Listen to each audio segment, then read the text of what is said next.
عام طور پر یوں لفظ بولے جاتے ہیں، ایک دیندار دوسرے دنیا دار، اور اس لفظ کے اندر بھی ایک قسم کی کوئی اچھے انداز کی تقسیم نہیں پائی جاتی کہ دنیا دار کے اندر یہ لفظ ہوتا ہے کہ بھئی ان کو دنیا سے ہی تعلق ہے، دین کے ساتھ ان کو کوئی تعلق نہیں ہے، جبکہ یہ لفظ، یہ انداز، یہ طریقہ کار، یہ تقسیم کم از کم میری سمجھ میں کوئی اچھی نہیں ہے۔ اس کے اندر ایک تو بدگمانی بھی چھپی ہوئی ہے، اور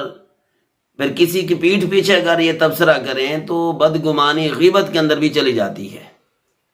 اور اگر انداز بدل جائے، یعنی ایک تحقیر والا، کسی کو مزید ہلکا سمجھنے والا انداز ہو، تو پھر یہ بدگمانی بھی بہت زیادہ اثر دکھاتی ہے۔ اور خصوصاً پھر اگر کسی کاروباری آدمی کے سامنے یہ لفظ بولا جائے تو یہ تانے سے بھی کم نہیں ہوتا۔ اس لیے یہ تقسیم اس انداز سے عام محفلوں کے اندر بولنی نہیں چاہیے۔ ممکن ہے کہ کوئی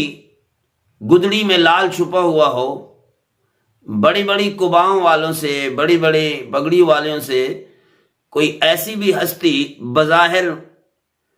نظر نہ آ رہی ہو کہ یہ دین سے تعلق رکھتی ہوگی، کیونکہ وہ دکان پہ اس کا تعلق ہے، کاروبار سے اس کا تعلق ہے، لیکن اگر اس کی خلوت کو دیکھا جائے تو پھر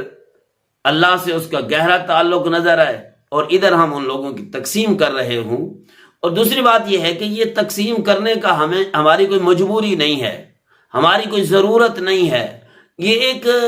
یوں سمجھے ماحول کے اندر رہتے ہوئے جس طرح کے یہ الفاظ رائج ہو جاتے ہیں تو یہ اس قسم کی ایک تقسیم ہے، لیکن اس کے اندر ایک دوری، ایک نفرت، ایک تانے کا پہلو پایا جاتا ہے، جس کی وجہ سے یہ تقسیم ہونی نہیں چاہیے۔ کاروباری بندہ کہہ سکتا ہے، ملازم پیشہ بندہ کہہ سکتا ہے، دیندار اور دنیا دار، یہ تقسیم کرنی نہیں چاہیے۔ پھر یہ کہ جب کوئی آدمی کسی کا تبصرہ یا اپنے بارے میں دیندار کا لفظ استعمال کرتا ہے تو اس کے اندر ایک خوش فہمی کا پہلو پایا جاتا ہے کہ بھئی ہم لوگ دیندار ہیں اور ہمارا تعلق دین سے زیادہ ہے، لیکن اللہ معاف کرے ایسا نہ ہو، اللہ کرے ایسا نہ ہو، میری زبان اس بارے میں جھوٹی ہو کہ اگر ظاہراً شکل اچھی ہے اور اچھی ہونی بھی چاہیے، لیکن اس کے ساتھ ساتھ اگر کردار اس کا ترجمان نہ بن سکا، اسی حساب سے اچھی ترجمانی کردار نہیں کرتا جس طرح آپ مجھے دیکھ رہے ہیں، یہ میری مشبہ شکل ہے، یہ میرا پگڑی کے ساتھ تعلق ہے، اگر میرا کردار اس طرح نہیں ہے، اللہ نہ کرے کوئی اور بھی اس طریقے سے ہوں، تو پھر سمجھے کہ آگے تو کردار نے تلنا ہے نا، کردار تولا جائے گا۔ ظاہری شکل و شباہت بھی ضروری ہے، من تشبہ بقوم فہو منہم، ظاہری مشابہت بھی ضروری ہے، یہ بھی نبی پاک صلی اللہ علیہ وسلم سے ایک محبت کی دلیل ہے، لیکن بنیادی چیز یہی ہے کہ وہ کردار ہونا چاہیے۔ کردار کے بغیر صرف شکل ہی اس پہ کامیابی کو ڈیپینڈ نہیں کیا جا سکتا کہ یہی نجات کا مدار، یہ نجات کا معیار، نجات کی کسوٹی صرف یہی چیز ہے، ایسا مشکل ہے۔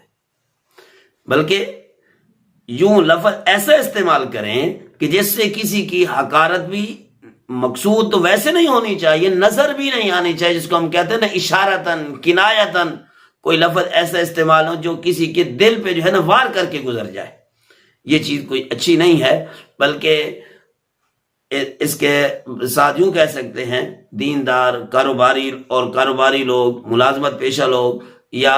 تجارت پیشہ لوگ اس طریقے سے کہیں تاکہ کسی کے سامنے اس کے الفاظ سے تذکرہ ہو بھی صحیح تو اس کو برا نہ لگے، اس کو حقارت سمجھ نہ آئے، اس کے اندر اس کو تانا سمجھ نہ آئے،